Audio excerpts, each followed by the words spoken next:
Hello, everyone. Welcome back to the Ergo Prism channel. I have a very special guest today. His name is Daniel Friedman. He is a strategic advisor for the Ergo Foundation, and he also is one of the earliest members of IOG or IOHK, and that is Cardano's parent company. So welcome, Daniel. Thank you very much for having me. Great to be here. Hi, everybody. So how did you get to be one of the earliest members of IOHK? How did that come about? Well, I would suppose that was kind of a perfect storm of different things that were happening in that particular time in my career. So, as some of you may know, I live in Japan. I live in Osaka, Japan, or outside of Osaka, Japan, but just for the sake of simplicity, Osaka, Japan, which is the second or third largest city in Japan. It's in the West Coast, near Kyoto and near Nara, all those tourist attractions that people might know. And so I was a developer for over 20 years, since the 90s, mostly object-oriented programming, relational databases, Oracle. Some of the OGs might remember Oracle 7 and Oracle 8. That's really dating me, or dating you, if you know exactly what I'm talking about, because Oracle 8 was like 99, 2000, so about a little over 20 years ago. And so in Japan, when I moved to Japan, I was still working as a developer. I was actively writing code. And I moved up the corporate ladder. At first, I was systems architect. Then I started working at a company where I was head of R&D. After which, I actually got moved up to CTO. And I was working at that company for a few years. It was an augmented reality company, and I found myself kind of at a crossroads where I felt like, okay, so where am I going, right? What am I doing? Because I'm that type of person that really re-examine my reality, because I don't like to be in a position or in a place where I just kind of am existing, if you know what I mean by that. You know, you just kind of work, make money, come home, spend time with your loved ones, which is great, but there's just like a routine that you don't see changing anytime soon. And some things you don't want to change, like, for example, you know, your family and things that are good, but then some things get a little bit stagnant as far as your career and as far as just kind of thinking, okay, where are you going to be in 5 years? Where are you going to be in 10 years? I mean, where's all this going to? And so I had one of those kind of moments of re-examination. That's my kid in the back there. No problem. Yeah, he's excited. He just woke up.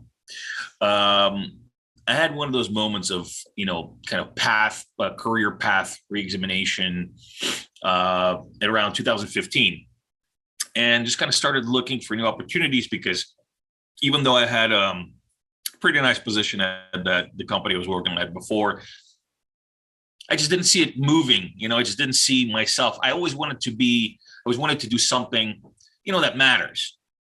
And I'm not talking about just being famous or being like a millionaire or whatever, but just something that matters, you know, something that will make a difference, something that will inspire maybe, or really be around and remembered as something that added, you know, what have you done to add to society type of thinking, you know? Right.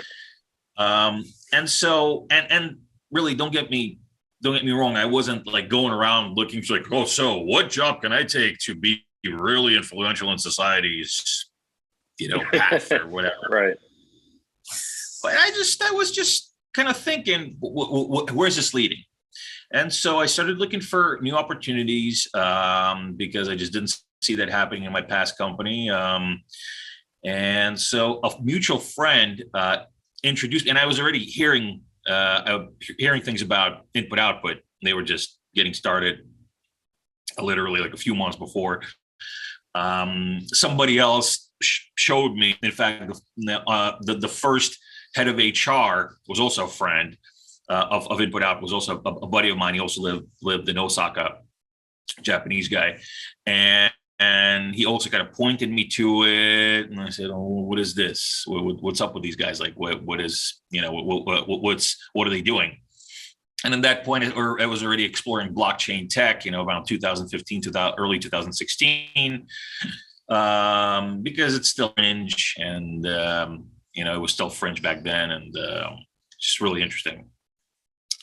And so I got introduced to Charles' former business partner, who was also living in Osaka. And so we started talking. I came to a couple of interviews.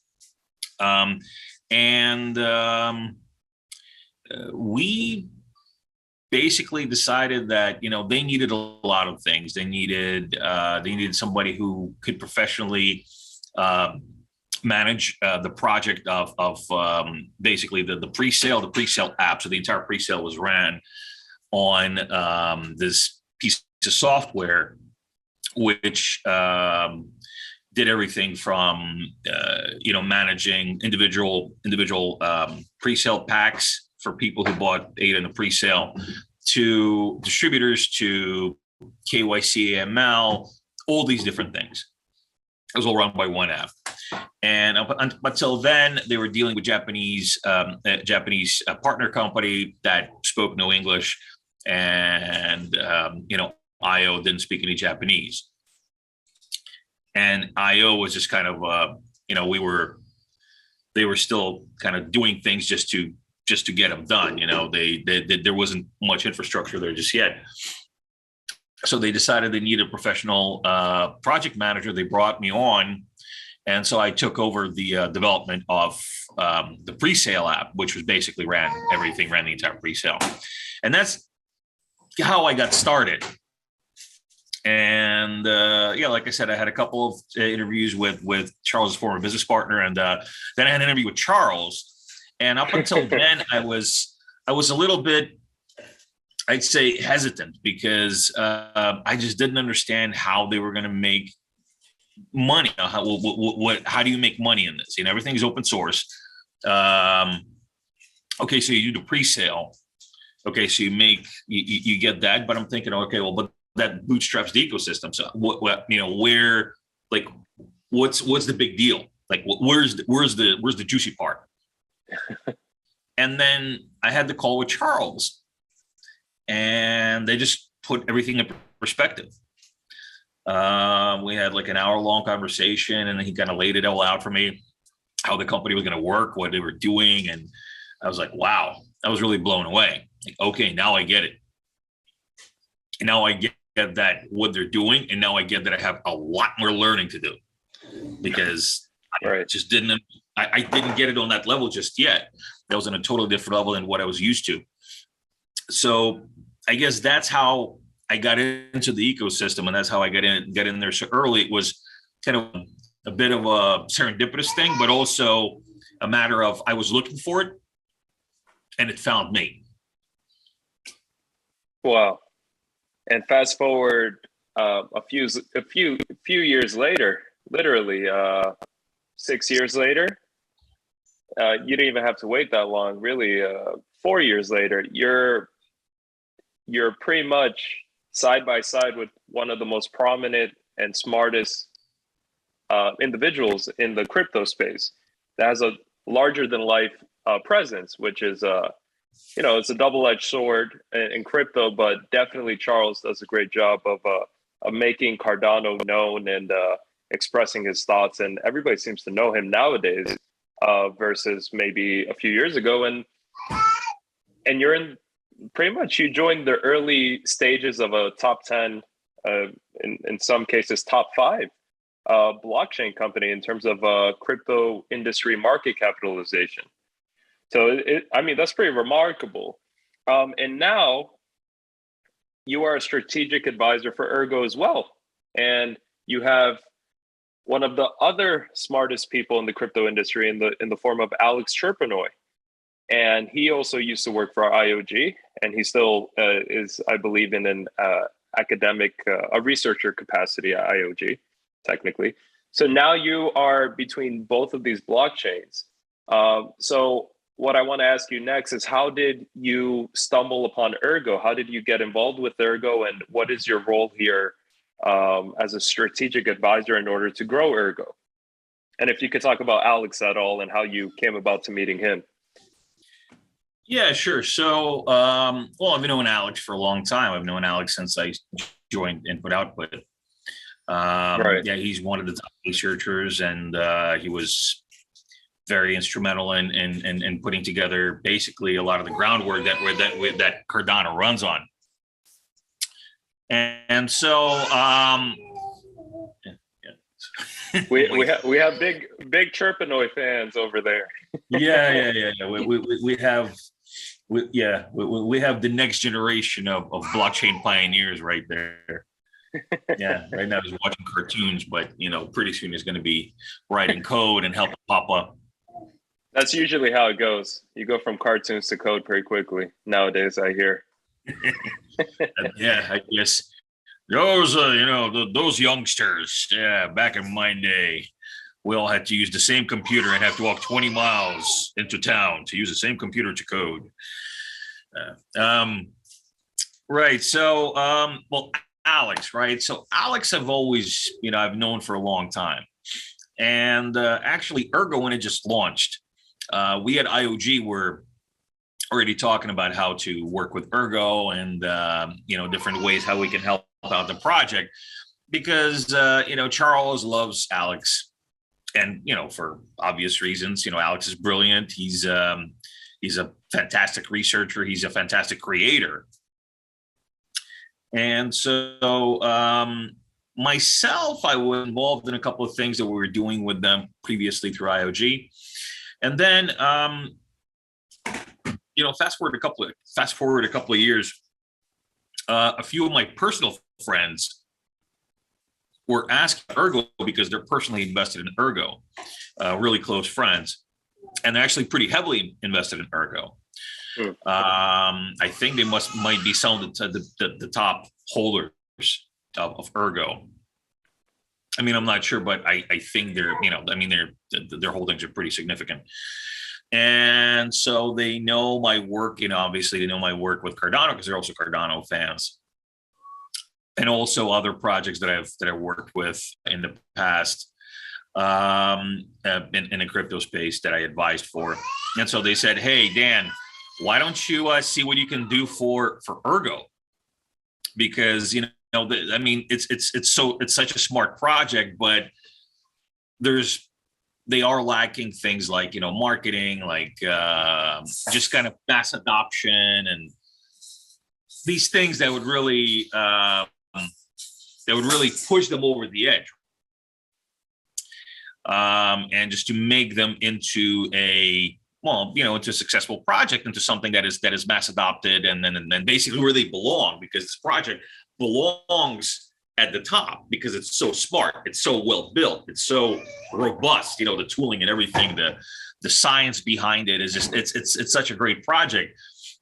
And so I kind of got back into Ergo, started doing a little more research on it, and just kind of started thinking, okay, well, you know what? It's all there. They just kind of need a couple of pushes, and I can do that. I can do that. I have the connections. I have the technology. And so I reached out to Alex. I had a call with him, and I said, hey, so I think I can, contribute and getting you guys kind of more situated to propel you where you're supposed to be. I can help with things like organization, like more like business development, structuring, connections, even some exchange listings, things like that, which is, it's a really long and tedious process, but it is in the work. Trust me. It just, it's not like a flip of the switch type of thing. There's a lot of negotiations, integrations, pushing in the bag that needs to be done every time you can integrate with an exchange. So, but it's something that I was able to do. So I offered it to him, and he said, "Hey, why don't you, why don't you connect with Joe?" And I spoke to Joe about it. We really hit it off. Joe is a great guy, and before you knew it, I submitted a proposal to the Ergo Foundation to come on board as an advisor, and they accepted me. So, that's how it got started. And essentially, it's like I said, my role is kind of a multi-hat wearing type of role, right? I do some business development things alongside with Joe, partnerships, trying to bring projects onto Ergo, expanding the ecosystem, getting, marketing and PR a little bit, more robust without without wasting funds, because Ergo was a fair launch, right? So the foundation doesn't have a huge amount of capital, like say a lot of the top tens do. Right. And on one hand, the fair launch is a great thing. On the other hand, it kind of puts you in a position where there's not a single entity that could influence a lot of stuff, right, in the ecosystem. And so you kind of have to have unified consensus to do that. And you have to bring funds and resources from several different places. So that's in a nutshell what my function is. So just kind of pushing things along and bringing in what I've learned from building Cardano into the Ergo ecosystem, and then adjusting it to fit the Ergo model, because it's different than Cardano, in many ways. Yeah. Very quickly, when did you reach out to Alex? Like, what year or when did this occur that you became the strategic advisor for Ergo? I think early 2021, I believe. Oh, okay, fairly recently, like a year or so.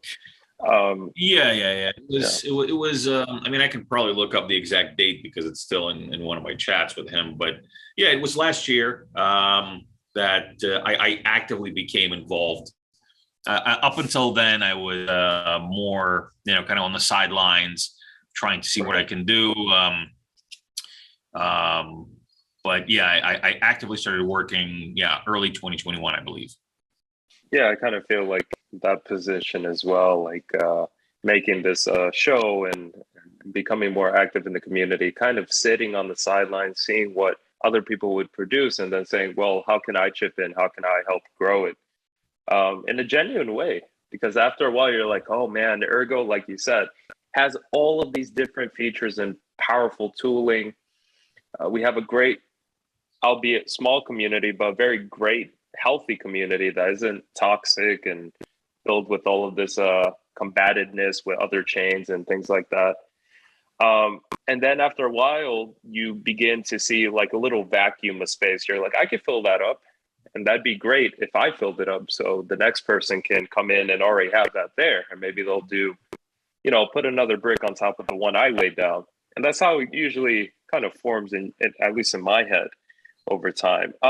So going back to, you highlighted a few of the weaknesses in Ergo. What else can be done to remedy kind of the vulnerabilities with Ergo? And how would you contrast to perhaps some of the vulnerabilities or things that need to be remedied and improved upon in Cardano side? Can you talk about those two elements? Right. So I guess the thing with Ergo that is on one hand its strength, on the other hand its soft spot that just will develop as the community grows, is Ergo is highly decentralized, right? It is pretty much like Bitcoin, and it's and the way the ecosystem is built. And that's why Charles actually calls it the spiritual successor to Bitcoin. And then when I did my special, edition of Ergo Calls with Alex and Charles a couple of months ago, he said, Charles actually said something like, Ergo feels like Bitcoin did back in like 2013 or 2012, just back when it was getting started. This feels really, really just organic. Now, on one hand, that's beautiful, right? That's a great ecosystem. It's a healthy ecosystem. It grows naturally. It grows because of people's passions, right? Not people trying to cash grab. And that's what that's what I keep talking about. I'm very vocal about this on social media, about fundamentals and about mission, about fundamentals, about understanding why you're here, right? Versus how much money I can grab. So that's a good thing. But on the other hand, this decentralization makes it a bit cumbersome sometimes to kind of reach a unified consensus on the direction of where things have to go, specifically in developmental terms. What is the latest technology? I mean, we have our core team doing constant updates, right? But there's other pieces whose priorities decided by various groups that I think would, like for example, the Rosen Bridge. We're talking about it, right? I mean, I know we're working on it. That's something we should have been. I personally believe something like that should be really we should get that stuff out. I mean, that's a very important piece of tooling. As well as other things that would really help us reach more commercial adoption. And I do believe that commercial adoption is the way to go, because what you're doing is you're utilizing this technology in a real world environment, real world use case, right? Versus just having one side, just having our more kind of a long-term type of projects where you're building, you have to build an ecosystem around, build a community around it and whatnot. So that's kind of, like I said, it's difficult because we don't have a big enough community. Well, like for example, Bitcoin, right? Bitcoin, there was the Bitcoin Foundation, and it kind of, went down like the Hindenburg, but Bitcoin stayed. And that was because we had several different development houses in Bitcoin. They were really strong by themselves. They were doing their thing, right? And then they had their own separate missions and how to better things. And we're putting out tooling. They were putting out updates. And so we still need to get there, right? We need to have independent development houses, there's one right there. But that one's going to be around maybe in about 15 years or so. We can't wait that long.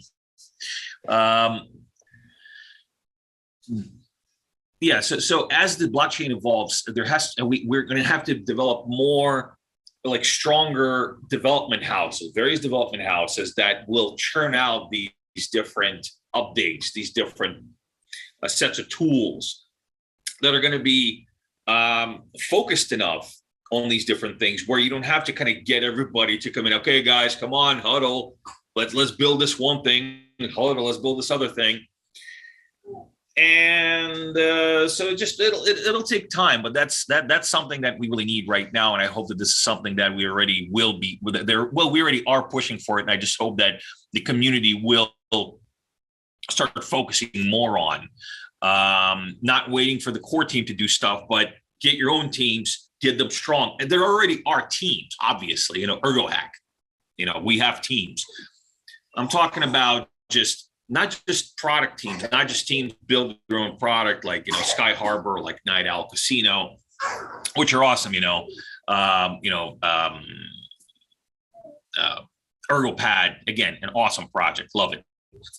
But I'm talking about more core tooling teams that will build this core tooling that will come together and put this stuff out. So something like, say, the Nautilus team. We had a vacuum. We were looking for a light wallet that was an alternative to Yoroi, right? And these guys just came out of nowhere, and bam, you got a wallet, easy, fast, bam, bam, bam, doing the stuff. That's what we need. That's the kind of engagement we need. More of. So that's, that'll happen with the evolution, but it also, it's something that is kind of, a little cumbersome right now. Right. And how about for Cardano side? As you know, I'm wearing Cardano blue just for you in this interview. What are things on the Cardano side that you guys are looking forward to reaching as milestones that you don't currently have in place now, or other weaknesses that may be being addressed actively, proactively, but also maybe not being addressed yet, in your opinion? Well, I think that I think governance, right? That's one of our biggest. I personally believe that is one of our biggest goals right now, is to truly decentralize the system, to truly hand things over to the community, and then have the community pick it up and run with it. Right. Not always rely on input output for everything.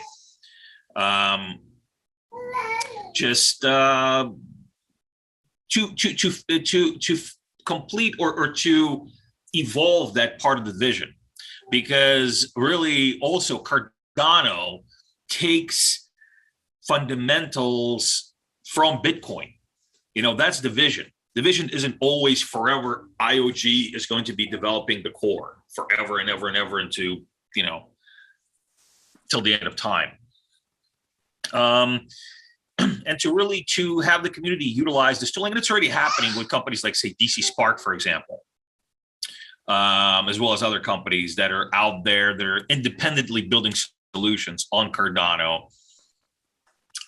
So that's governance, and that's community involvement in creating core updates, and basically taking over governance. The same thing we're looking to do with Catalyst. Catalyst is essentially the community treasury. And so in the upcoming eras, we're looking to have the community truly take over Catalyst, and to kind of, self-govern. Right. So do you think you have to wait for the Voltaire aspect, the final era of the roadmap, to begin that? Or what you're insinuating is that we can, or in the Cardano community, they can actively begin doing those things now and not wait until there's a specific era that is specifically, thematic for that governance approach? Because Voltaire, kind of the way I look at it on the website, is kind of giving the keys to the kingdom to the community and having them govern. And right now, that would be the fifth era, the final one. We're in the third era for Cardano, the Goguin. So are you insinuating that those things can be done now? That begin working towards that now, not wait until every other thing is in motion with these other eras before going to governance? Well, what I think people can start doing is basically getting ready for that. I mean, of course, not every, all the switches haven't been flipped just yet, but they're going to be. And really, the community and the social aspect of it can start getting figured out right now. Like, I'll give you an example. Staking pools. We launched staking, but before we launched it, probably about a year or so before ITN, we already had communities coming together to form staking pools, right? So the people already doing the community aspects and the community parts of creating a staking pool community or a staking pool audience for themselves before the technology was available. They knew the technology was coming. They knew what needed to be done for the technology to be successful when it's utilized. And they were already building these things, right? So essentially, and I mean, I'm not going to, give you specific points because there's so many, and I'm sure the community already understands what needs to be done. But yeah, the community can start getting ready for that particular milestone when it happens. Understanding what the voice of the community is, who the leaders are, who what the community wants.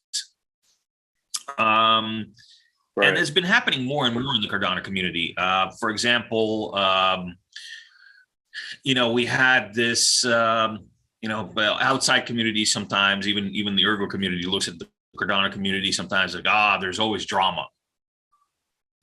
Well, it's not drama. It's community. It's community figuring things out. Nobody is, nobody's not talking to, there isn't like, nobody's talking to anybody because everybody's mad at everybody.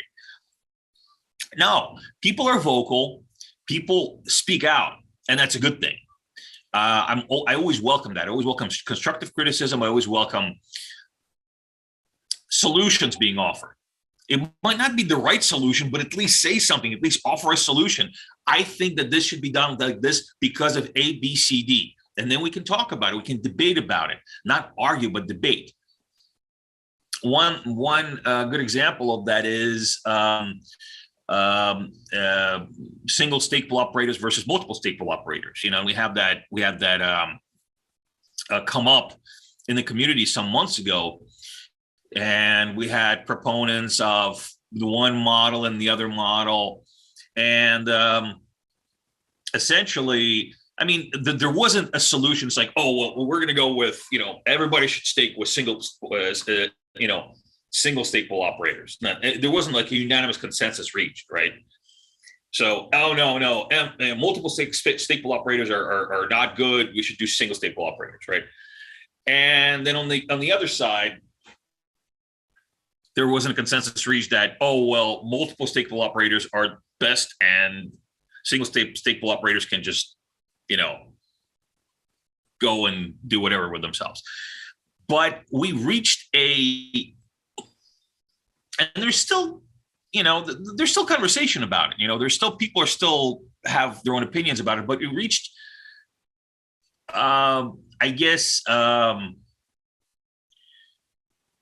a critical mass where we understood that what we need to do to encourage more adoption of single stake pool operators versus what multiple stake pool operators can do to also contribute more to the ecosystem, where the community would be more accepting and not think of them as just coming in and try to take as much as possible.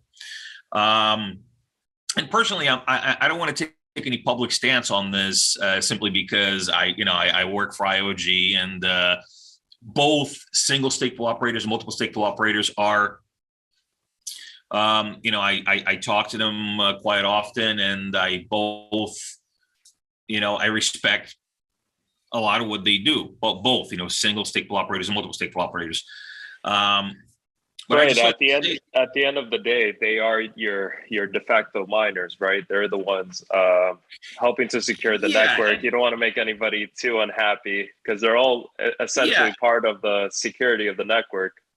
It's not my place to take sides here. It's not my place. I have a specific place in the. Yeah, see, my son agrees.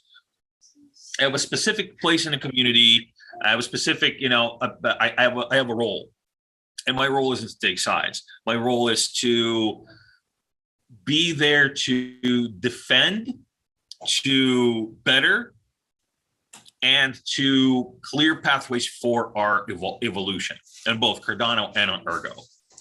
But again, I would like to point out that things like this, these, what some see as drama, I see as evolution, community evolution. You have to have these things out. You have to put them out in the open. They have to be discussed, right? Nothing is a flip of a switch. It doesn't just happen. You can't just flip a switch and do governance. You know, you can't just flip a switch and make everybody happy. There's never going to be that. There's always going to be somebody who's pissed off at somebody else because of A, B, C, D. You're never going to fix that. But what you can do is you can reach a critical mass where the community sentiment as a whole is positive. It's good. You know, the community is healthy. The community is not toxic, and it can evolve in a healthy way. Right. Do you feel that elements of proof of work and proof of stake, no matter how much you try to drop theoretical frameworks for it prior to implementation, as in Cardano's case, or even in Ergo's case with the non-outsourceable puzzles, right? Do you think there's always going to be, first of all, a centralizing element like a Pareto distribution, because people have more resources, whether it be more GPUs over here, whether it be mining pools have a lot of hash rate, you're trying to avoid a 51% attack, whether it be a stake pool operator that may have the deep enough pockets to launch multiple stake pools and maybe not, and pledge all the ADA necessary in order to mint blocks versus, you know, somebody trying to garner community support through social media and things like that. Do you think there's always that element of centralization that's always going to be problematic, no matter how well you theorize framework prior to implementation, whether it be your white paper, whether it be the Shelley era in Cardano's case, and there's always going to be unforeseen problems that are going to arise? Well, first of all, and I hope that people kind of watching this don't misunderstand me, I am huge about decentralization. As again, if anybody follows me on social media or whatnot, they know that I'm a huge proponent of decentralization. Now, with that said, people should not confuse centralization with federation. So what does that mean? You can have decentralization, but you can also have, as I said, powerhouses that are creating their own tech or creating their own, they're pillars, right? Pillars of the community. Okay, because you're never going to have, everybody's never going to have, decentralization is not about everybody being even. That's communism, right. And that right. Doesn't work. I grew up in a communism. It doesn't work. Which country did you grow up in? I'm sorry for cutting you off. Yeah, Ukraine. Oh, under USSR. Yeah, it was right. Right. So what you're talking about is more, there's, in decentralization's case, there's equal opportunity to pursue, but obviously not an equal outcome, because that's virtually unnatural. And if you were to try to level out the playing field, then now, paradoxically, now you have a level of centralization where we're going to knock people back a peg and level it all out, which defeats the purpose of decentralization. It's for people to take advantage of the opportunities, and there's always going to be unequal trade-offs. And just like in normal everyday life, there's going to be an exponential growth for multiple successes in a row for certain actors that are pillars of that marketplace or that ecological ecosystem, right? And there's going to be other people that are attempting it, but ultimately will not make it up there. And again, equal opportunity is not to be confused with equal outcome. Centralized paradigms are essentially a part of centralized governance, or in some cases, they're the same as centralized governance. As you said, if you force equality, everybody's the same. By knocking some people down because you feel that they're more successful, who makes that decision? Right? A centralizing element, yeah. A centralizing element. And if you put it to the community, and so you do a vote, right? And so the vote is, okay, the majority says that, everybody has to be knocked down to the same level. That's against civilization. That's tyranny of the majority. That is why true democracies, like true pure democracies, are very, very difficult to govern. Because in a true democracy, that is why I say the United States is actually a republic. It's not a true democracy. It uses a democratic model to govern, but it's actually a republic. The format that it governs in is a republic. That is because the checks and balances of a true democracy can have that element where basically the majority is going to tell the minority what to do, and the minority is not going to have a choice in the matter. Yeah, we have a representative government for those reasons. I believe, I'm not a historian, but the concept of democracy at the time, I don't know if it's ancient Greece, ancient Rome, but one of those very, ahead of its time civilizations from ancient times, right? The idea of democracy that they conceived at the time was not well received, just because a lot of people with elevated status that, back then you didn't have the same amount of education across the board. If you were an aristocrat, you were going to therefore be more knowledgeable about the world and just be more well-informed to make decisions. So the idea of everybody at that time getting an equal vote back in those ancient times meant that we're just going to end up in complete chaos because everybody's going to upend kind of the foundation that they set forth. Let's all vote to get 2 loaves of bread per day or whatever it may be, because you have a consensus amongst the majority of actors that may not have the best intentions for the survival of that civilization, which inevitably helped to prolong its reign and then kaput. But yeah, so true democracy is very difficult, and like you said, if you take this into the relatively new era of blockchain technology, and you're experimenting, because ultimately Cardano, Ergo, and all of these different systems are experiments. Bitcoin was an experiment that, if you read between the lines of what was said back then, even from Satoshi himself or themselves, they weren't sure it would ever actually work. There's no degree of certainty that we're just going to make this work. But what we can do is make it foundationally sound and technologically, as secure as possible, so it can be unhackable, perhaps, if everything goes well. But at the end of the day, it is rolling the dice. But all of these experiments, whether it's Bitcoin, Cardano, or Ergo, yeah, it is going to be tough to take. You're talking about thousands of years of human history of how societies conduct themselves and try to develop a theoretical framework in the digital age with a native coin that is independent of the traditional financial systems that we interact with growing up all our lives. And, we're talking about a little under 15 years of time. And in your case, you joined the blockchain industry not even 10 years ago. And all of these decisions, all of these eras, and Cardano's trying to push all of these things out, and Ergo's trying to get over here.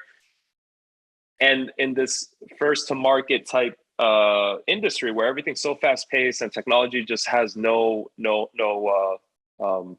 it never slows down its velocity. There's no cool down button. It's always iterating. It's always getting better, hopefully. And there's always more competition. You really have to navigate the waters as best as possible. And I think having some historians would be great too. I know Charles is very good, pretty good at knowing his history. But it'd be good to have people, I think, that understand human psychology and history, that understand how thousands of years of trying to get people to stop killing themselves over wars and crusades and things like that, like the blood that has been spilled to afford us this moment, and try to get that perspective and actually roll it into all of these different things that you guys are doing and that Ergo is doing, because it's really ambitious. And I don't really understand, to segue into a different conversation, I don't understand the criticism of Cardano. I never understood it, whether it was 5 cents an ADA, whether it was $3 an ADA, right? I never understood. how trying to take a measured approach. Yes, you have an outspoken person at the top. Charles is really good at public speaking. I mean, it's impossible not to annoy some people with what you say. Everybody's going to have an opinion, and some of them will differ. But I never understood how we're going to prop up Terra, Luna, and we're going to do that as, you know, we're going to do that pretty much overnight. It was only a year or so. And then it all collapses and people wonder why. And then Cardano is a ghost chain. You know, you didn't have smart contract functionality until September of 2021, but like as if there was no reason behind that, as if there wasn't a reason to roll things out appropriately. Yeah, I think that's really strange.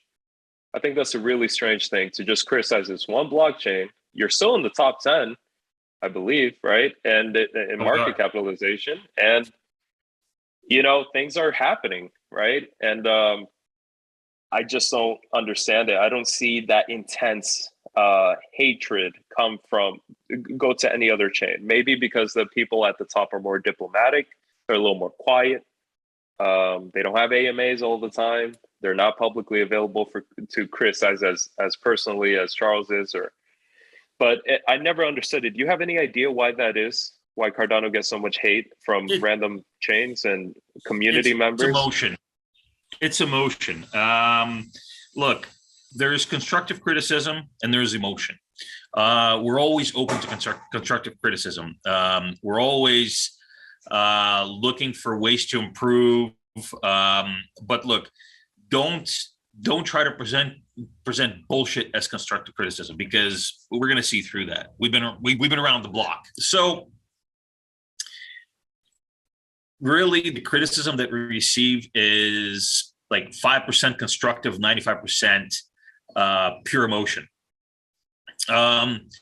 That's why a lot of these guys will not actually debate, or they will not actually offer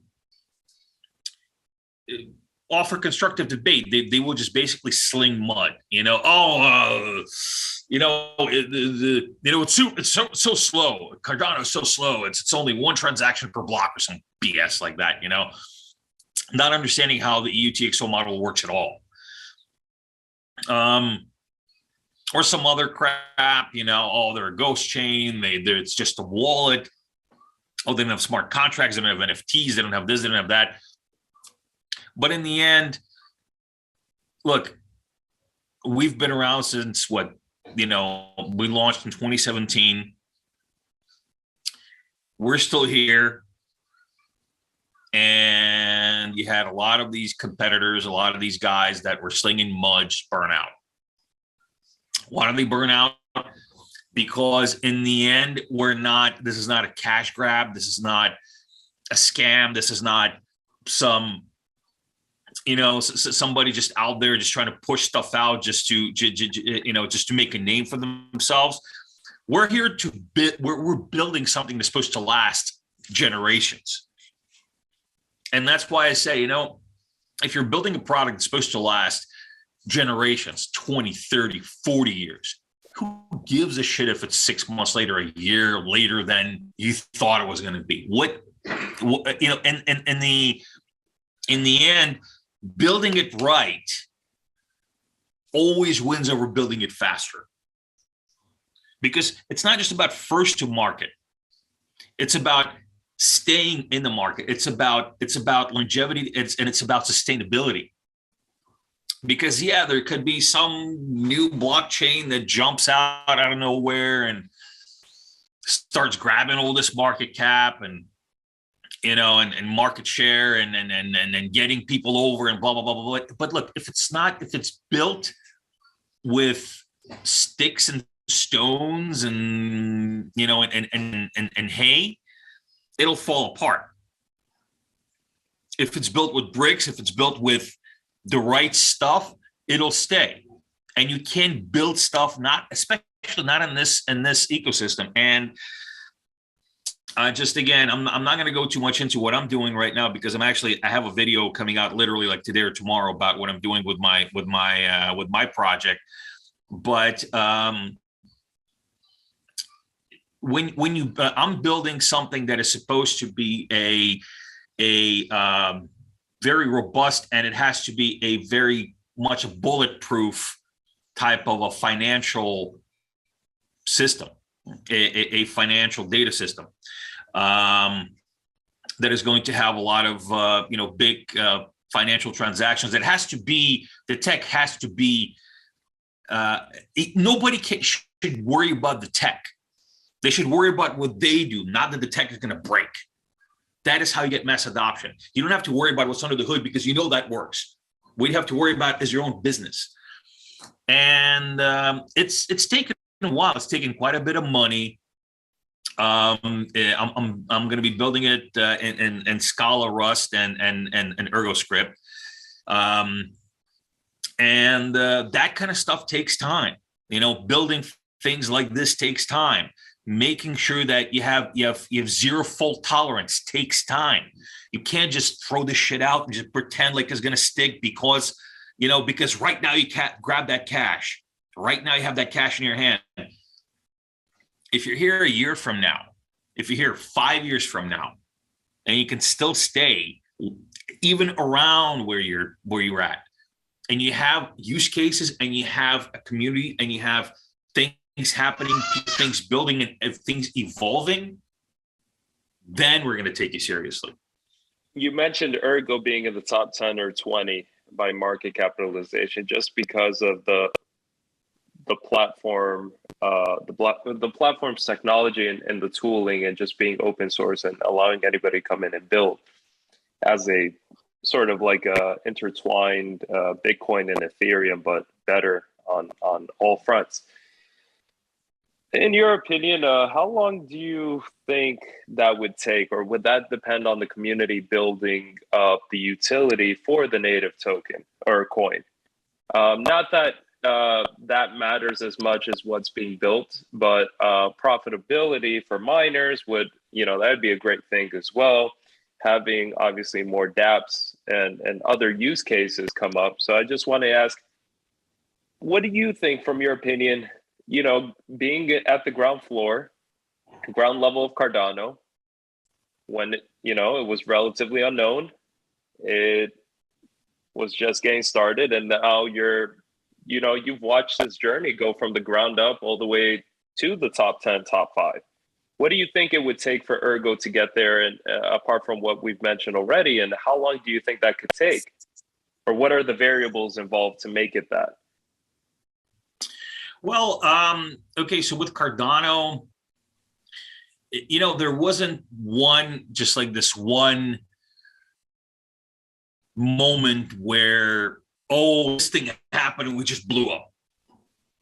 It was really gradual, of course there were little boosts, right? There's just like bam, boom, boom, boom, boom, boom, but it wasn't just like, whoa, we're in top 10 all of a sudden.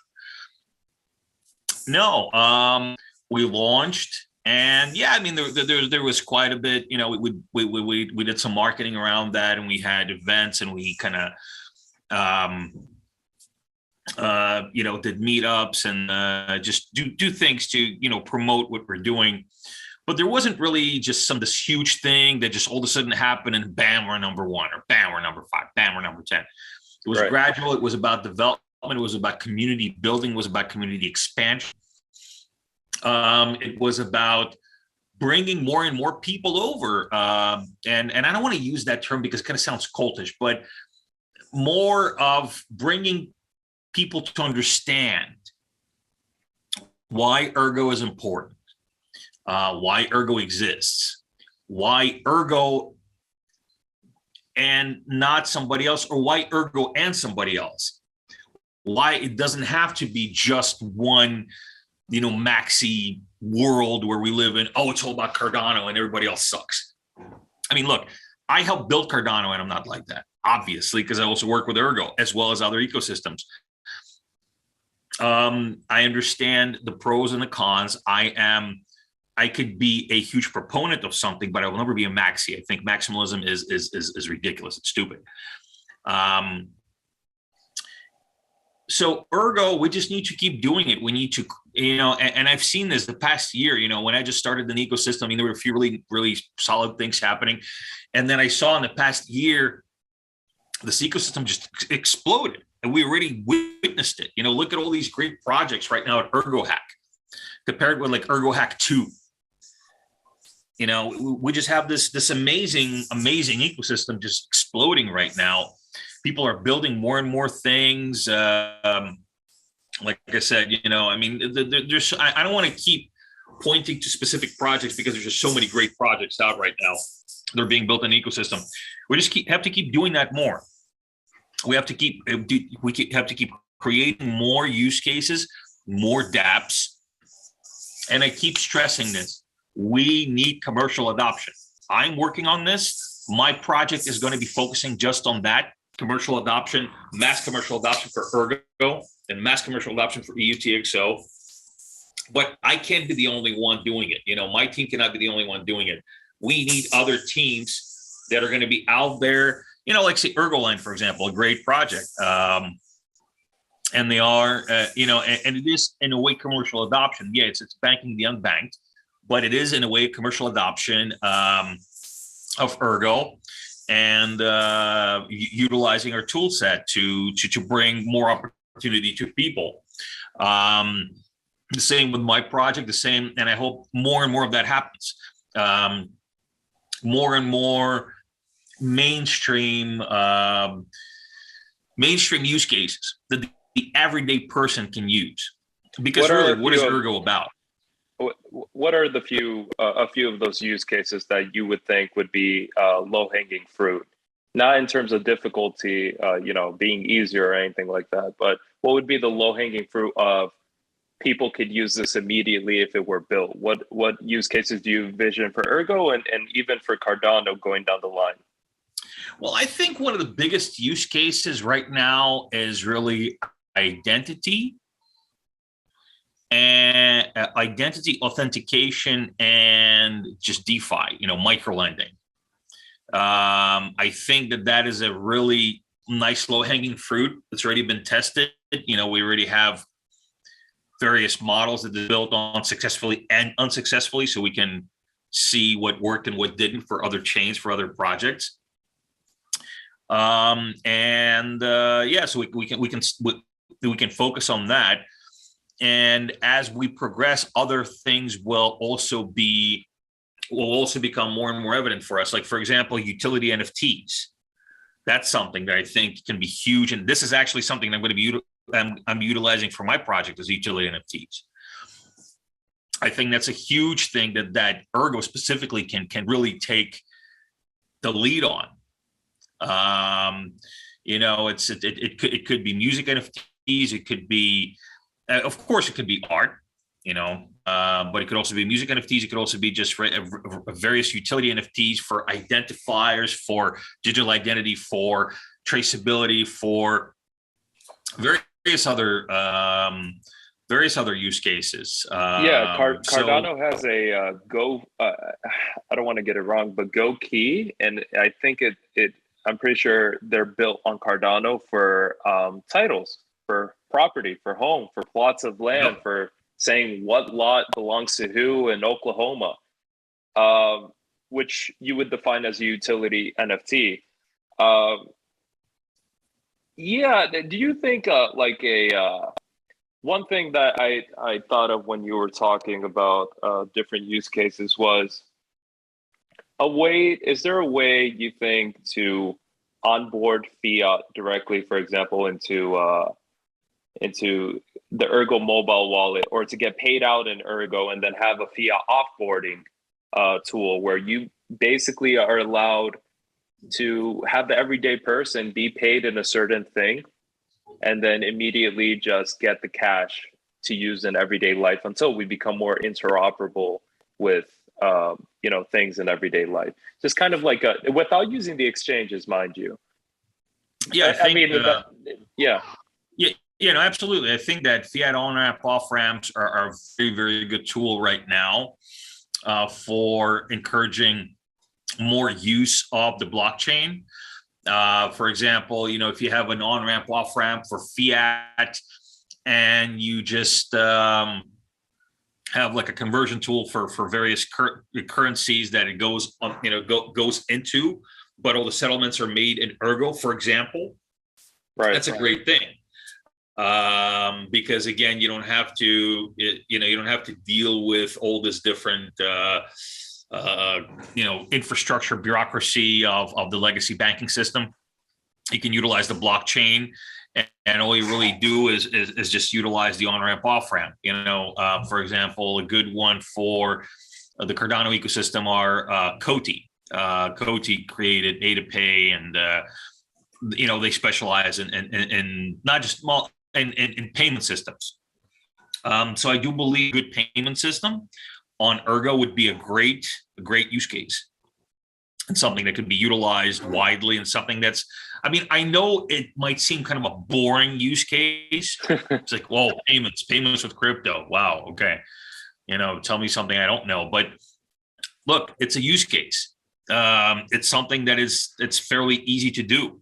It's something that we have already have an established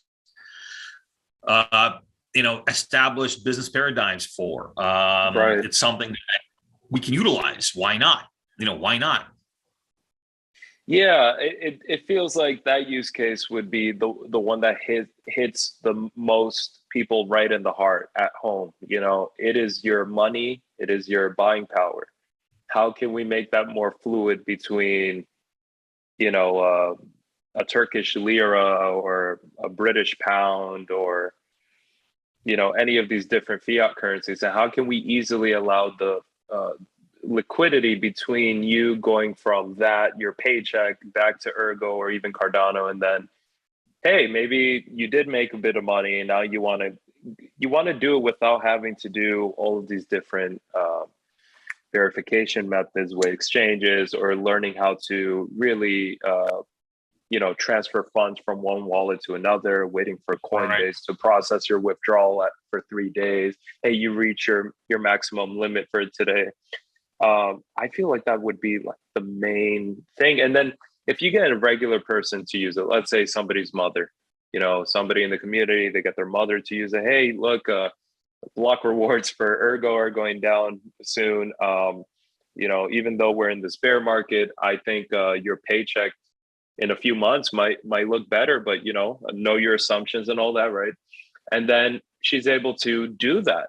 And now Ergo has become a solution for increasing her buying power in such a economically difficult time right now, where inflation is faster than, and at least with the US dollar, faster than it's the fastest invisible tax that people are suffering right now, right? Gas prices, this and that. And people are desperate for a way to increase. And everybody's, in my opinion, we're becoming so overworked as well. We're too busy for things, right? If you have free time, you're probably trying to use that time to make more money. Well, what better way than to invest in like a resilient proof of work, open source blockchain that has some of the smartest people behind it, and hey, sit on that for a few years, see what happens. Oh, but I don't know how to use Qcoin. Oh, I don't know.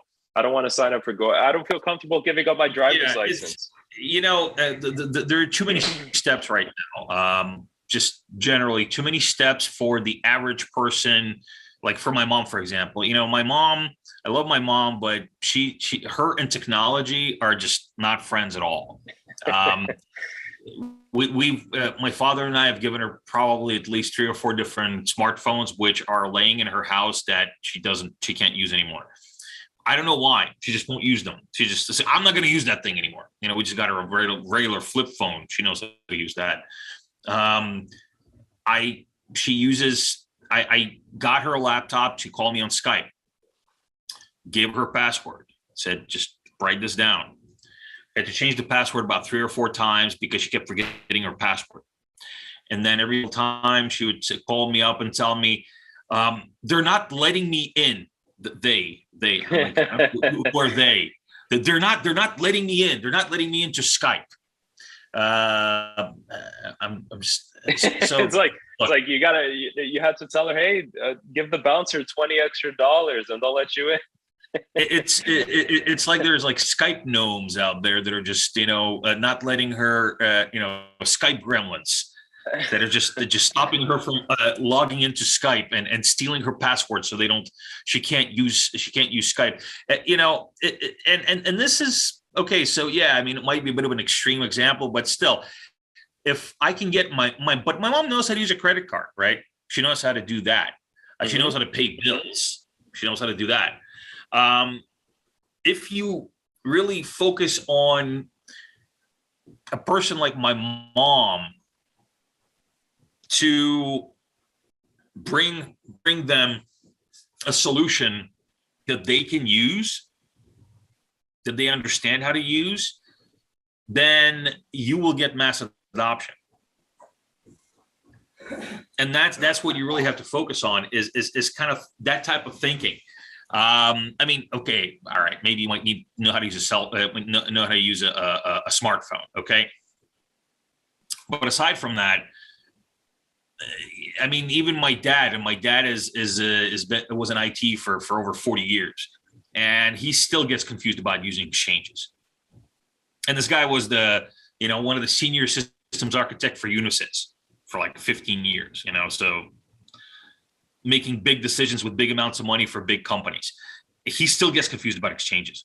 Yeah, no, you make a good point. Like that.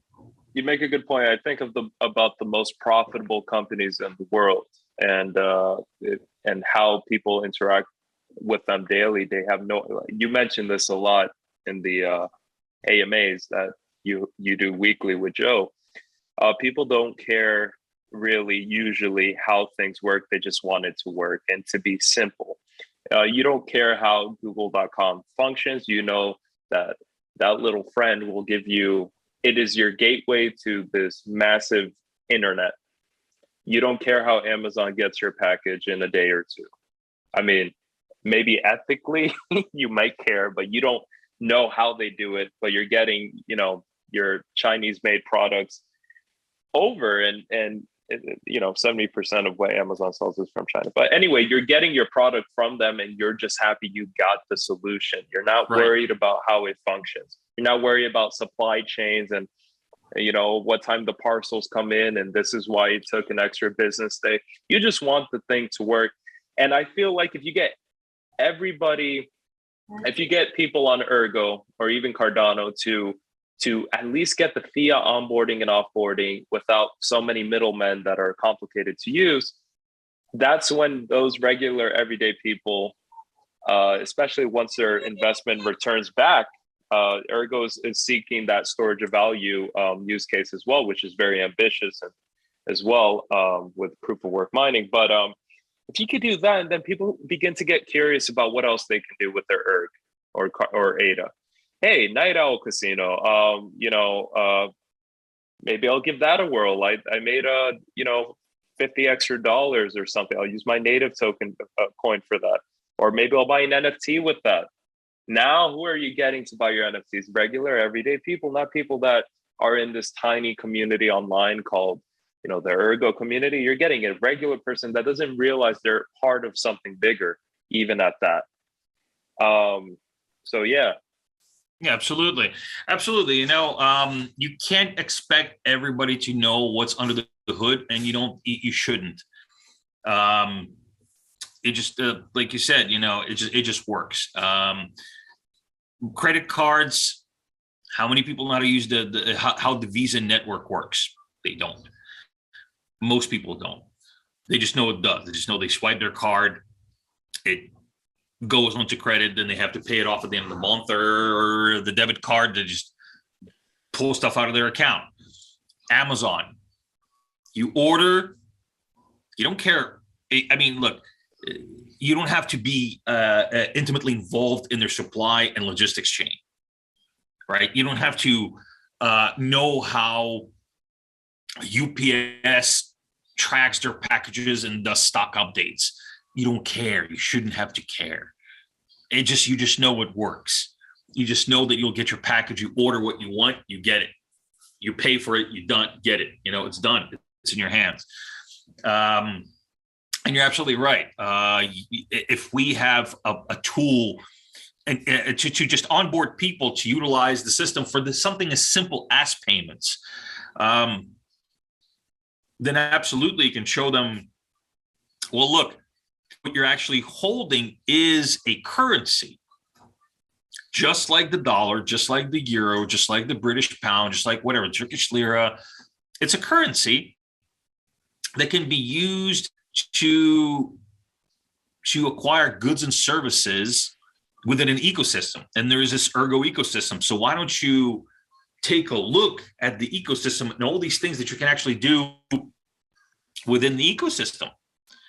Because you already have it. It's in your wallet right now. You could, of course, you can cash it out. You can get dollars for it. You can do it. But you can also utilize it for things in the ecosystem. So why not? Yeah, absolutely agree with you on that. Talk to me about Bitcoin and how you feel about where that technology is now, and do you think? And I tend to ask this to people on the show. Where do you see the long-term viability of something like Bitcoin if the miner rewards keep getting cut in half and transaction fees may not cover that miner incentive in the future, and a lot of the transactions are being taken off chain to layer 2? Okay, well, Bitcoin will always be around. It's not going to go away. I mean, at least the thing. It's never going to go away. It's never going to be, down there forgotten or whatever. It's not going to be,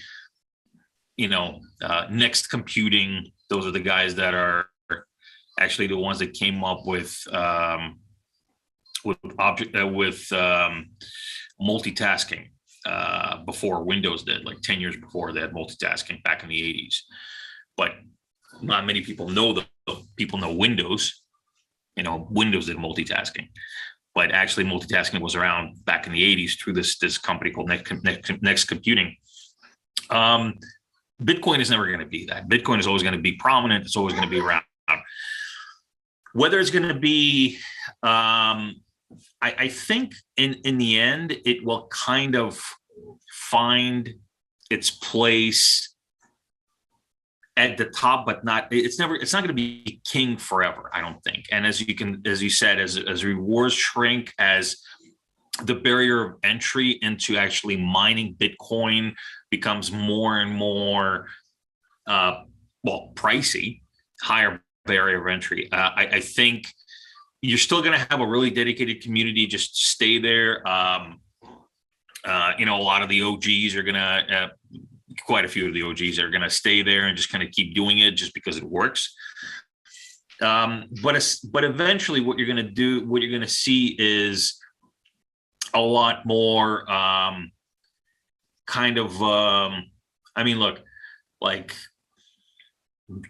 just to give you kind of a geopolitical way of thinking about it, right?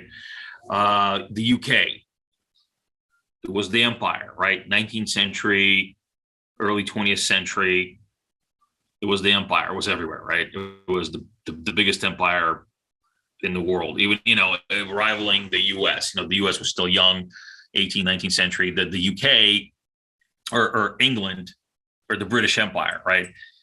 The British Empire was everywhere. As things evolved, right, as we got into the 20th century, they understood that they could not maintain this infrastructure, right? So they concentrated on what was more important, and that is their own, the United Kingdom and their own kind of homestead, and they slowly but surely, let go and declared these satellite parts of the empire and gave them their own independence, right? It's a very simplistic way of stating what happened, obviously, but in a way that's kind of what happened, right? Today, England is still a superpower. Are they the dominant superpower of the world? No. Are they important? Yes. I believe the same thing will happen with Bitcoin. Is it going to stay a superpower? No, I don't think it's going to stay the superpower. It's not going to be the big boy. Will it remain as a powerhouse? Yes. I believe that chains like Ethereum, for example, will flip Bitcoin at a certain point by market cap. Even though I think market cap, and I'm again vocal about this, I think it's a not a very good way of measuring success. Mm-hmm. But as far as adoption, as far as development, as far as evolution is concerned, I think that that what we call alts, which I also don't think is the best way to call them, but again, this is something that we're going to figure out as things progress, are going to find their own pieces of the world where they will be where they'll be the most powerful, but yet there's not going to be a one single dominant superpower, because we're going to evolve out of that. So, I mean, in essence, that's what I think. I think that Bitcoin will find a way of how to cope with these things where right now the barrier of entry is getting more and more and more expensive. Rewards are getting lower and lower and lower. They're going to figure something out, right? But I believe that it will lose its superpower status, and it will just kind of it will lose its master of the universe status and move into one of the superpowers of the blockchain or the blockchain ecosystem. Yeah, you would think you would have to come to the reasonable conclusion that the fiat, in terms of fiat, at least the profitability would have to plateau, as a new emerging asset class, that you're not going to have the price of gold double every 4 years and expect that to continue for decades to come. And it is very tricky, but that definitely isn't realistic. And as people need to use it for more and more things, I know that, there's a novel articles here and there. Hey, they bought a property in Portugal with Bitcoin. Great. And, banks are offering custody to wealthy clients that, it's kind of like ass backwards. We're going to have the banks now be in charge of your Bitcoin. That doesn't make a lot of sense. It's against the principle of Bitcoin itself, but hey, it's more adoption technically. And I feel like those small wins, massive wins, I suppose, for crypto, they have to subside in some way, and then something bigger has to take its place. Like, hold on, guys, we need to remember what we're doing here. We're challenging the traditional financial system. We're trying to use cryptocurrency and use that to replace many of the things that are broken. Well, if you're never going to sell it, how are you going to use it? Well, it doesn't matter. It's a storage of value. It's like, well, what about all the other use cases that can be? It's like other chains have to take that, the serious ones, right? The ones that build things correctly. One thing I want to ask you, since you have so many decades of experience in kind of this computer tech world, do you see DeFi, if you can remember the .com crash and the .com bubble of the early 2000s, late 90s, do you see that parallel in DeFi today? Well, so yes and no. Is DeFi here to stay? Yes. Are 20, 40, 80% yield sustainable? Absolutely not. It's just something that Joe and I were talking about at one of our AMAs. Look, if your yield offering is higher than drug trafficking would yield, there's probably an unsustainable system behind that. So I think in a way, these incentivized, like highly incentivized, I mean, 20%, 30, 40%, I mean, that's kind of ridiculous. That's unsustainable. Or we're going to we promise to burn our meme coin. We promise to lower the supply and not really understand that no real value is being generated from that. Yeah, it's artificially pumped. There is no, look, you can incentivize for a short bit, but it's not sustainable. You have to introduce a more sustainable model as soon as possible. And you already have to make the community understand from the get-go that this high yield, that's a promotion. That's not sustainable. That's not what your system is about. What your system is about actually is this: be transparent. I think a lot of these DeFi protocols that are offering these insanely high yields are not being very transparent about exactly what they're going to do after that yield runs out. Yeah, that's what brought up the point. Like the .com crash, as I understand it, I was very young, I was a kid, but there were a lot of promises of what we were going to do with the internet, and of course, the promise of what the internet could bring eventually did manifest itself. And DeFi is the same thing. I feel like it is a parallel in that sense that we are going to upend the traditional system where it's going to be very disruptive, but it's not going to be thousands of blockchains worth of platforms that are going to do that. It's going to be, at the very most, maybe a few hundred or a few dozen that are really going to define that era. I kind of worry that there are so many roadmaps and promises that are similar to the promise of we're going to go public in the early 2000s. We're going to revolutionize pizza delivery. We're going to use the internet for that. All these promises in order to get the funding. And then what do you have? You have a Terra Luna, whatever in the early 2000s was similar to a Terra Luna. They occurred, right? And I kind of worry that the reputation of a DeFi crash, I'm not talking about bear market, I'm talking about massive liquidation of people, of money going out of DeFi, because now, hey, maybe we're looming into a recession. Maybe we need to get serious about our finances. Maybe the 20-year-old that wants to buy Lambo, he finally loses his, he blows up his account of Ethereum and NFTs and things like that. I kind of worry that reputation lingering for the serious projects. It feels like we're all we're all intertwined in one singular reputation. Although I kind of see with Terra Luna that being looked at as more of like an isolated incident, and that they did something wrong versus crypto in general is doing something wrong. Although bureaucracies would view it as all painting with one brush and things like that. Right. Well, look, there's always going to be the legacy financial cabal that is going to fight against what we're doing and what this movement is about. And they're going to try to muckrake. They're going to try to say, oh, I told you so every single time something breaks. And they're doing that already, and they have been doing that for years now. Okay. I mean, how many times has JP Morgan crapped on crypto and then turned around and invested in crypto? Talk about a bunch of freaking hypocrites.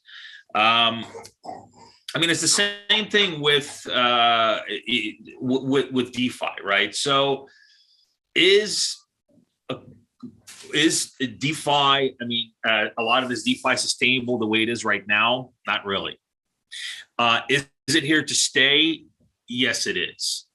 How will it evolve? Well, there has to be a reckoning. There has to be a shedding.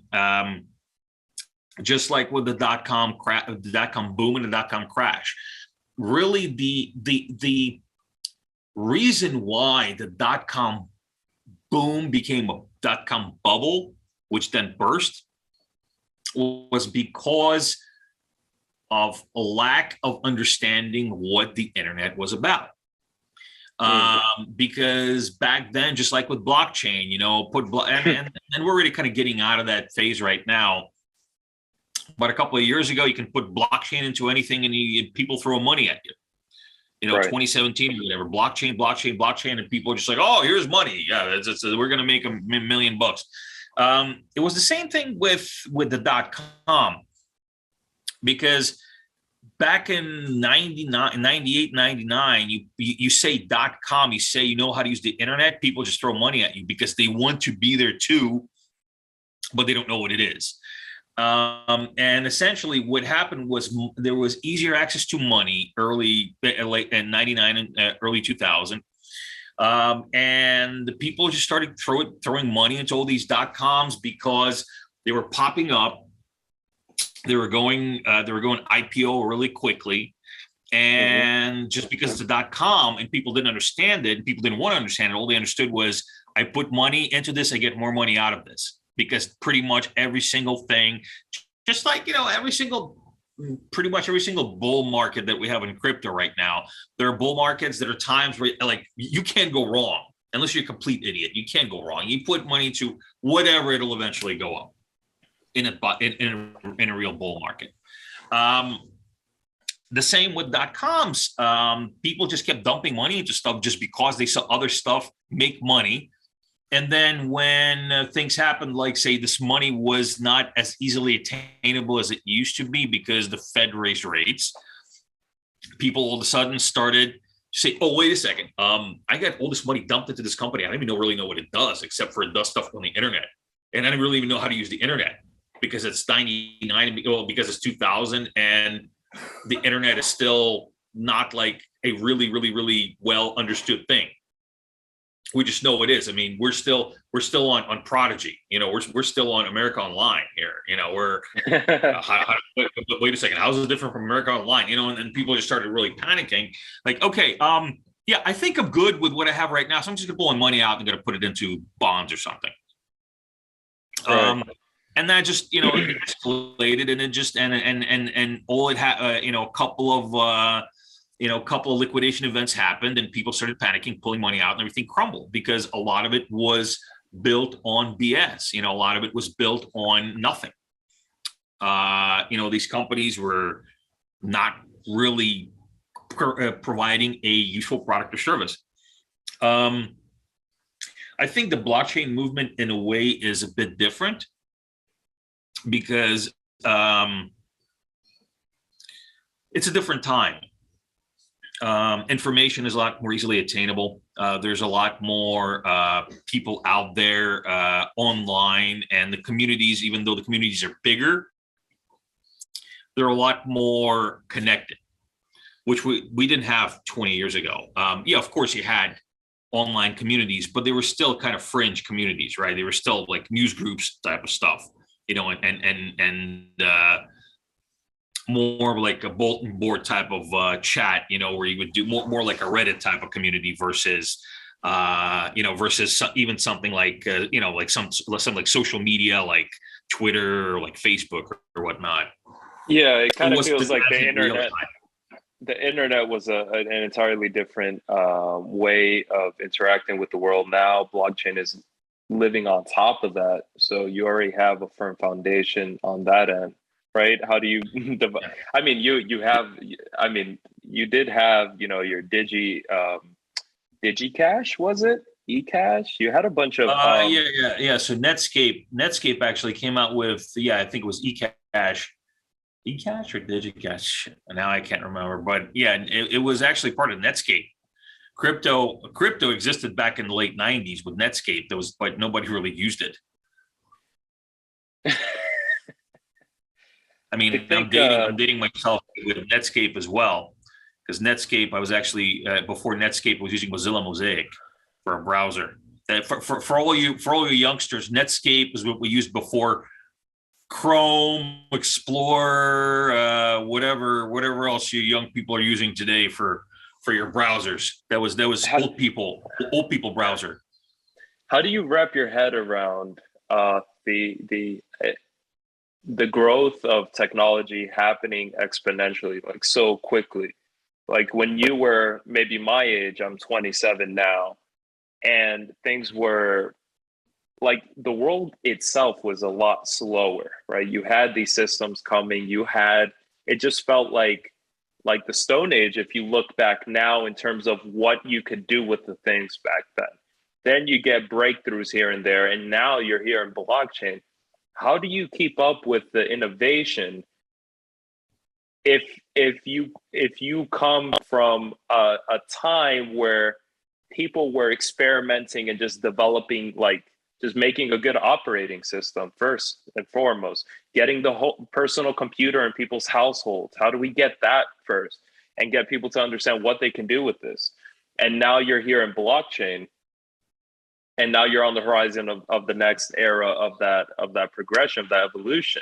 And we finally got around to digital cash, and now we're getting around to NFTs and all that. And you started relatively recently. I mean, we're talking about 5-6 years. how do you wrap your head around all of these innovations if they're happening so quickly in your lifetime? And even me, I mean, I grew up on AOL, I grew up on a Windows 95, and that is a rock compared to what you could do with your iPhone, compared to what you could do with the camera on the iPhone, compared to how you can make money. It's revolutionizing everything. And how does that affect you? How are you able to keep up with that? Well, I mean, I can go even further back and talk about, 8088 processors and, and Commodore 64s and Tandy 128s. I can talk about that, man. I can talk about recording 34 byte basic programs and metal tapes. This is like late 80s, early 90s stuff right there. Okay. So I can tell you all about that. So these talks about Windows 95 and cable modems, you guys don't impress me with that. I'm going back as I can with floppy disks. All right. I'm doing my best. Look, man, are we talking about 4, I was 5. 5 1/4 or 3.5? I don't know. It was all there, cassette tapes, And I know this seems like, that wasn't that long ago, but where you were in the 80s wasn't that long ago either, right? That was the other day. I mean, look, in the grand scheme of things, it's all about perspective, right? So, I mean, even when I was your age, right? So at 27, early 2000s, mid 2000s, whatever, I turned 25 in 2003. Yeah. So, 2005, say. It didn't seem slow. It seemed fast. 2005, 2006, I was in Winamp. I was actually really into streaming content. And, Winamp was this kind of one of very first streaming. So it had streaming. You play MP3s on it, but it would also have a streaming channel thing component there where you actually could have different. You can have your own streaming broadcast on there and just list it on there, and it would come up for people to watch. And I mean, this is early. This is before Netflix was Netflix was around already, but it was still, like DVDs by mail, right. Before Amazon Prime, before all these streaming services. And I already knew it was going to be the future. I already knew, I'm like, this is the way to do it. In fact, in 2006, I believe I canceled all my cable and everything. And I was just using the internet to view content. And this was like, and I bought a plasma screen. This is before, when LEDs were still really expensive. I bought a plasma screen, put it on my wall, and people thought I was like, I came from the future or something. They're like, so wait a second, you don't have cable? You don't have an antenna? No, I just stream everything off the internet. Really? How do you do that? And I would show them Winamp. And they would have these like pirate channels there where they would have these pirated versions of like The Simpsons, right? And they would have the entire season just streaming. It was terrible quality, but somebody literally, ripped it off of television, digitized it, put it, and put it into a stream, and you would have the Simpsons channel, Family Guy channel, Ren and Stimpy channel, Beavis and Butthead channel, and then, as well as other, like Married with Children channel, and they would all be on Winamp. Where I'm getting at is you are behind the creation of a lot of these technologies, right? You are participating in creating it. So I'm not even from a user perspective. It is mind-boggling enough when you really look back as a user, but being behind it, how do you wrap your head around actually innovating with the times and relearning new things that kind of overlap and completely go against what you originally learned back in the 80s or 90s or early 2000s? Well, how do you stay up to date? Well, look, but that's actually what I'm telling you about Winamp and whatever. I mean, I know I went on a tangent, but really that's the essence of it, right? So you stay on top of it as a user. You explore new things that are out there, right? And when you explore those things, you also understand what things are still needed. You're saying, okay, right now it's in Winamp, right? But wouldn't it be cool if there was actually a service that you don't have to, you could actually select what title you want to watch. And then and then all of a sudden there was a service called TV over IP. And you could subscribe to it. And again, of course, it was pirated, but it was like, the Pirate Bay, but for video content. And instead of having to watch Winamp and just waiting for your episode to come up, you could actually queue the episodes you wanted to watch from their library. And so you stay on top of these things and you just kind of think to yourself, okay, well, it would be cool to have this. It would be cool to have that. Let me explore that. The same thing happened with me with augmented reality, right? Augmented reality, I started getting into back in, I believe, something like 2013, right? And it was still not, this is before Pokemon Go. This was like during this was like the AR toolkit era where there wasn't too much augmented reality stuff out there at all. And the stuff that was out there was pretty cumbersome. And you start kind of getting into it. And you start thinking like, okay, well, that doesn't exist, but what if it did? Because this is a cool technology, right? This is something that you could totally see being utilized. Also a lot of science fiction. I love science fiction. So if you read science fiction, you get this like, futurist type of concept of what things should be and what things could be. Right. And just stay on top of it, as a user, let your imagination free and research things, look things up. And that's the same way with crypto, is the same thing with augmented reality, is the same thing with a lot of the stuff that I'm into. I'm just really, really OCD-ish about researching this stuff. I just start reading about it more and more and more and more and figuring out, okay, how can I contribute to this ecosystem? What can I do to bring things to fruition that are not there just yet? That's just how you have to do it. You have to have interest. You have to be interested, and you have to be truly inspired and excited by exploring these things, because it's not going to happen. If you're content with whatever you got right now, you're not going to get into that place where you find new opportunities to explore. It's all about immersion. You immerse yourself within that particular world where you constantly are looking for these things, and these things will find you. Right. You will into the world and manifest the things you would like to see yourself in it, and do it. Yeah. I can see how that could tie into your interest with blockchain, Cardano, and Ergo for sure. You always want to be on the frontier of what can be possible. And that seems to be like one of the major things that drive you, right? You mentioned at the beginning of this interview that you felt like some things were kind of stagnant in maybe a corporate career or where you were at in life in terms of exploration. You already knew the run of the mill, what would happen in your workday, probably what type of meetings you would have to attend, what needed to be done, but it wasn't pushing that frontier forward. Right. Yeah, absolutely. So to wrap this up, I did have one question here about Charles. I hope one day to interview him sometime, but what's something you feel, since you know him personally very well, what's something that very few people know about him or the general public often gets wrong about him, perception-wise? Okay, well, some people might understand this from watching him. Some people might, and I see this a lot with people who really dislike him. People think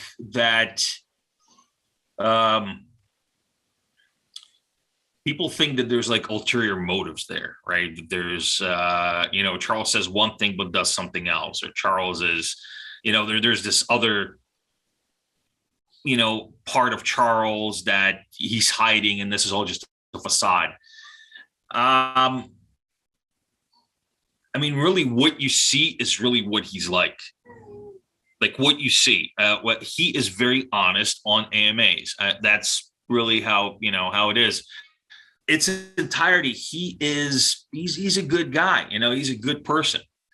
He's not malicious. He's not like a con man or whatever. Like these people try to throw out there on social media and mock and muckrake and throw mud at him. He really is. He really truly believes in this vision that he created. This is not just marketing. This is not just hot air. He really believes it. He lives it. He breathes it. And I've seen him do that. And I've seen him. Look, I've seen this guy go from. I mean, he was okay to like one of the godfathers of blockchain and a billionaire. I've seen him go through that. It kind of feels like anybody with a large amount of capital that is in the public relations of interacting with just people in general. It always feels like it's human nature almost to criticize people that also have more, and try to find some ulterior motive or some sort of flaw. Because if you're not outspoken, which is probably a smart thing to do if you want to avoid being criticized often and misinterpreted, it just feels that like, think of any billionaire at the head of a company. If they talk a lot or they share honest opinions, it's impossible. It's almost impossible not to get a mischaracterization, and an idea in people's mind that, hey, they must just not being, they might just not be genuine at all. Because in most people's mind, and I want to have a follow-up question there. Charles already had it made, helping to co-found Ethereum. He didn't have to do Cardano. I'm sure he got a nice severance package. I think he spoke about that once, and he helped out a former employee of Ethereum that got laid off and all that. He could have been a billionaire through other means, but yet he wanted to reinvent the wheel with Cardano. What do you think motivates and drives him? Why do all of this? He's one man. I know there's a lot of support behind him now that IOG has grown a lot, but ultimately, I mean, publicly he talks about it does take a toll on his health. Mentally, one person getting a lot of stones thrown your way, you start to maybe even doubt what you're doing or why this is coming towards me. What do you think motivates and drives him to really expend himself this way when he didn't have to back in 2017? He didn't have to do it. Yeah, I mean, look, for Charles, what you have to understand is the whole thing that you see with him just digging into things, with him analyzing things, with him building things, it doesn't stop. He does not stop. And that's actually also, and I think it's a problem. He has a problem really stopping. Lately he's been doing a much better job at just kind of relaxing, just going out there and just taking care of himself and taking care of him, right? And taking care of the inner person versus the business. But for many, many years, he did not stop. And even now, I mean, he's always on, he's always engaged. Anytime you talk to Charles about anything, right, he will always be engaged. I've never seen Charles like, whatever, deal with that, blah, blah, blah. He's always on. And that's one of the reasons why he is an innovator. He is a visionary in the field, because you really have to, and I've seen others, I've seen other innovators in the field, real innovators I've met that are always like that. There's a certain aspect to them that just never shuts off. It's constantly on. It's constantly like there. Yeah. And so that's why he decided that he didn't want to stop at Ethereum, because he could have, but he actually I think he gave all of it away. I don't think he has any ETH from He his gave it all founder away, days. yeah. Yeah, According to him, yeah. yeah, he So it's gave it not money that away, drives him, that's for sure. and this You is know, and this is like this is it's probably like $1 billion. I mean, it's like it, millions. It's it was a lot millions of of ETH. dollars. It was a lot of Yeah, ETH, and it wasn't worth that much at the time. So it's not money that drives it. I think a lot of people have trouble understanding why people do certain things if it's not for money. I mean, we're kind of most of the time ingrained in such a way that, or programmed in such a way by our culture to think, well, money is the bottom line of everything that you do. And when you build something that's decentralized enough to give it out to the public to better other people's lives, it's like, really, is that why you're doing it? That grain of skepticism you're always going to get that. And Twitter, we were talking about that earlier in the interview. Twitter is kind of incentivizing people to, by default, to have negative comments in order to gain the most amount of interaction with their it's comments. anonymity. It's anonymity. You know, Combine that with crypto, see what happens. I mean, that's really a recipe for that type of toxicity that you know isn't helping, as you said. Look, especially with Twitter, it's a good thing and it's also a bad thing. Twitter, you get a lot of anonymous accounts, right? You got a lot. I mean, I even get grief from anonymous accounts that just don't like me. They just don't like my style, you know. And I'll get. And I'm not saying anonymity is a bad thing. I'm just saying that people use anonymity to be assholes. Yeah, there's no accountability. Yeah, and not have any accountability or repercussions for what they say and what they do, because all they have to do is just back away, close the account, open another account, and that's it. And they can say whatever. They can be as abusive as they want. They can be as toxic as they want, and then come back through another account and pretend like none of that ever existed. And so that you just have to take the good with the bad. If you're out there, if you put yourself out there, and if people know who you are, if you're not anonymous, that will come. And you just have to understand what's important. You have to understand how to keep pushing, and don't let the noise sway you. Right. Final question here. Two-part question. What do you predict the future of Ergo and Cardano's relationship will immediately be like once ErgoDEX completes their cross-chain compatibility and sort of like interoperable liquidity? Do you have any thoughts on ErgoDEX and that the project they're doing? I hope to interview them soon about that. But what do you think about that, since you are kind of like, you know, one of the focal, the pivotal players between both chains? You have a unique role. Yeah, I think that ErgoDEX is a fantastic project. I think that it's going to be very instrumental in bringing cross-chain adoption, and that's what we really need. I think that what they're building is exactly what we need. We need a lot more cross-chain adoption. We need a lot more. We need a lot more tools where people can go between Cardano and Ergo, because really, I think, and you yourself told me this, that you're also in the Cardano ecosystem, and you said you came from the Cardano ecosystem into Ergo. Is that correct? Or was it vice versa? I was exposed to Cardano way before Ergo. I was exposed to a lot of chains way before Ergo. I told Joe in our interview, I know of hundreds of cryptocurrencies, but what really stuck with me was the main one being Cardano, because it wasn't big at that time. There was no CNFTs, there was no Twitter Spaces. And that sounds like a long time ago. No, we're talking about 2020. It was worth a few cents. I think staking just came online not that long ago, like the year before. So maybe late 2019. It was like a Shelly update era. You're going to get your 5% per year. And I just thought it was a cool concept. And I knew that Charles is a great communicator, and he just made really clear what the vision of the chain was. And that twisted my idea of, oh, we're not just trying to create blockchain companies that are in a gray area in terms of SEC regulating them as securities. Where there's people actually trying to get into Africa. I remember like what do you call that? The monthly update for Cardano, they went to Africa out of nowhere.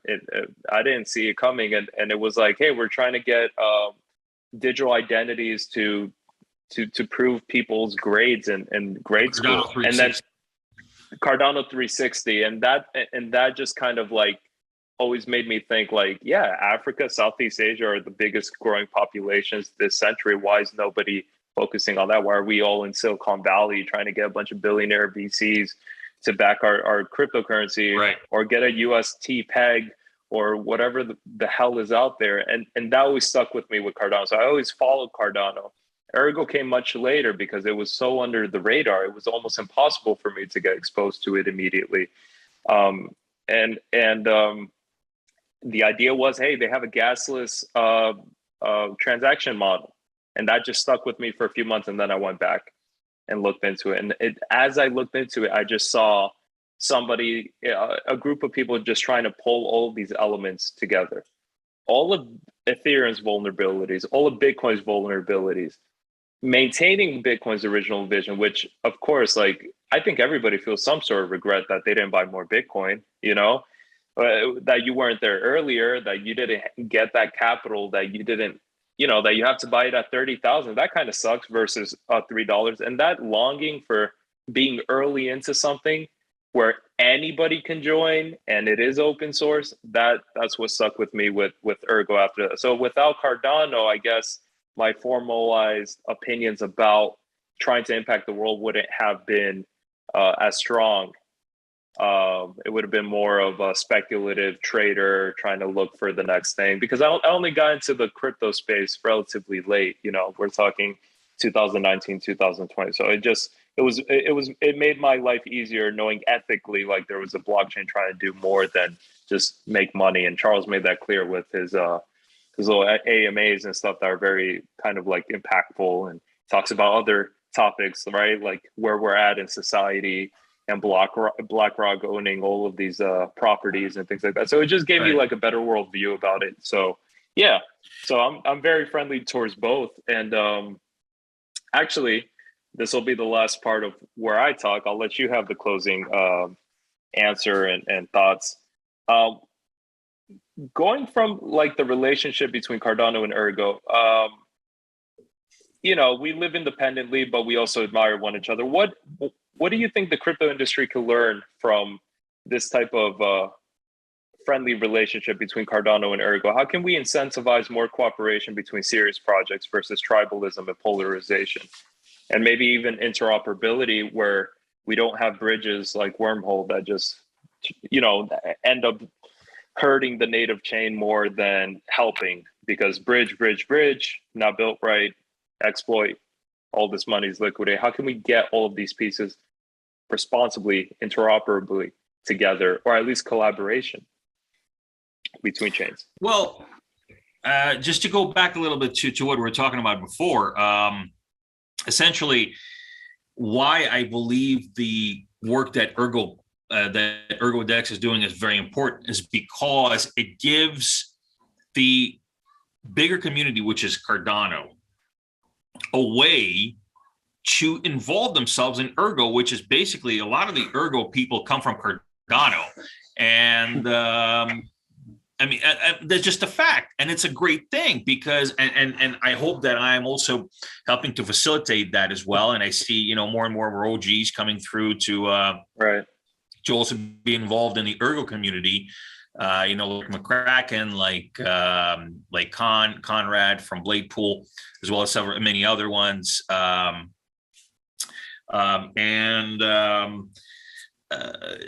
It's important to create these tools, to create these ways where you can have people utilize what you have through this trusted bridge, through this trusted medium, and to kind of give them a preview of what is also possible. And so that moves me to the next, what you were just talking about right now. Really, Ergo and Cardano are not the same, obviously. Two different protocols, proof of work, proof of stake, obviously different. Missions, some parts are the same, some parts are different. Use cases, some use cases are similar, some use cases are different. Security assumptions, proof of work. I mean, they're just more we know about we know more about proof of work than we do about proof of stake. That is why IOHK is doing research into proof of stake constantly. We're focused research first because it needs to be done. Because proof of stake hasn't been around as long as proof of work, and because the way proof of stake was utilized before Cardano was kind of reckless. That's why there are all these attack vectors in there, because it just wasn't properly researched. But what you really have to think about is not just trying to be the same as far as your product and your flavor. It's about development methodology and development ethics. And that is how we can align with other ecosystems and other blockchains and other products. We don't have to be twins to be able to work together. If we share the same fundamentals, or at least some of the same fundamentals, and the same ethics and the same methodology about how things are created, right? About how we bring things into the world, how we do rigorously tested, research-driven development, how we create these products, what are our minimum, our minimum requirements for something to be viable, minimum viability requirements. If we can align on those things, we can then align with other ecosystems and really work together and create things, separately as well as in tandem with other ecosystems, and to still maintain our own identities. Because I believe that that Ergo doesn't have to be the next Cardano, and I believe that Cardano doesn't have to be like Ergo. We can have our own identities, but we can also work very symbiotically, and we can do that with other blockchains. Just like that, it's all about having the same understanding of how things should be developed. And that will grow from there, I think. Perfect. I agree. And I hope, for what it's worth, having a lot of guest speakers from other chains on this show will help to get rid of a bit of the tribalism as well, because there are projects out there that are completely different, but we're all in the same boat of trying to provide a better world or a better alternative or a better solution to a problem that we all agree exists. And those are many, many different issues. And it's not about money. I think what people get wrong in general about money, as a closing statement, is that people think that money can be, and we see that in the US, people can think that money could just be conjured up and value be given to money out of thin air without any consequence of that. Money is capital allocation, it's buying power as a result of productive output. You help to build something, you help to provide something of value, then you get a placeholder called money, so you can take that value that you earned and use it elsewhere. And the more you do that, the more money you get, because it's not a true capitalist society, but the capitalism, being held by the reins is enough to reward people that make good decisions on what they use that money for, and then give them more capital as a result to build more and more things and have larger degrees of economic output. That is something that, and Alex talked about this as well from Ergo, that is something that it feels like the majority of the DeFi space has completely forgotten. Why are we here? We're here to escape the money printer. Great. So why are we just trying to generate value out of thin air? We are the money printer. The ecosystem feels like that to a large degree. So that noise of that very easily drowns out the boring. We're gonna research this. We're gonna get people working on this. It's gonna take years to build. Oh, I don't have years to build. I don't have years to wait. I need my 20% APY. I need something double up my investment. I need an influencer on YouTube to tell me how I can. The new metaverse token is gonna help pay off. If you're a millennial, you probably don't own a home, but if you do, help pay off my mortgage. It's just and that's that's something that I think with time, I agree with you, will change. So thank you so much, Daniel. Any socials that you want to plug in here at the end? I'll add them to the description afterwards so people can find you and your organization page and all that if you'd like. Sure. I mean, I'm on Twitter because I have nothing better to do. So you can, if you're so inclined, you can follow my nonsense at Daniel Tetsuyama, and I guess you'll include that in the bottom of the page. And yeah, that's pretty much it. And yeah, definitely don't forget to check out our monthly Ergo Pulse episodes that I do with Joe and special guests from the Ergo ecosystem. It's actually it's actually an idea that I got from Cardano 360, is basically showcasing different projects in the Ergo ecosystem, and so far it's been really, really successful. I think we've really gave a lot of these projects good platforms to show what they have. I'm really happy with about that. And also, yeah, guys, please, we always love having you join our AMAs, Joe and I and Alex. Bring your questions, bring the tough questions. Stop asking me what Binance, because when it happens, it happens. It's okay. You can ask me. It's just, you'll know when it happens. Yeah. That's about it. Yeah, that's it from me as well. Thank you guys for joining me on this episode. If you made it all the way to the end, I hope it was of value. You learned something new from what Daniel has in his brain.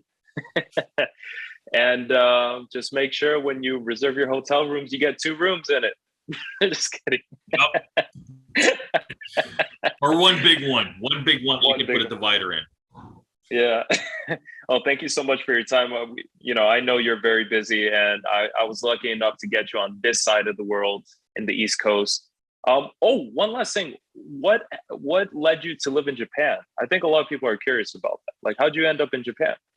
And how long ago did you end up in Japan? Well, I've been in Japan for 10 years now. Well, almost a couple of months shy of 10 years. And basically, it was one of those things, the same thing that led me to get into input, output, and blockchain.